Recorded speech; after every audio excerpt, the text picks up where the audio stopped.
لا تظن بأخيك ظنا سيئا وأنت تجد على الخير محملا، ولا أن يكون خطأك مع أخيك في باب إحسان الظن خير لك من أن يكون خطأك مع أخيك في باب إساءة الظن، لأنك إن أحسنت الظن فيه وأنت مخطئ مأجور على إحسانك الظن، وإن أسأت الظن فيه وأنت مخطئ أثمت على إساءتك الظن في أخيك.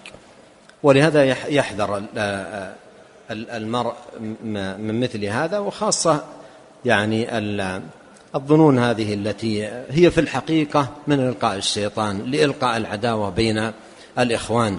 ولهذا في أدنى موقف يأتي الشيطان ويلقي في نفس المرء أسوأ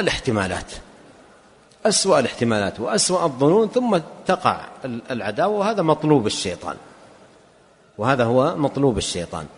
فعلى كل حال يعني مثل هذا ينبغي أن المسلم يحذر منه، ومثل ما أنه يحب لنفسه أن يحسن به الظن في كلامه، في أقواله، في تصرفاته، في أفعاله، فليفعل ما يحبه لنفسه مع إخوانه. والمؤمن يحب لأخيه ما يحب لنفسه، ويأتي لإخوانه الشيء الذي يحب أن يؤتى إليه. نعم.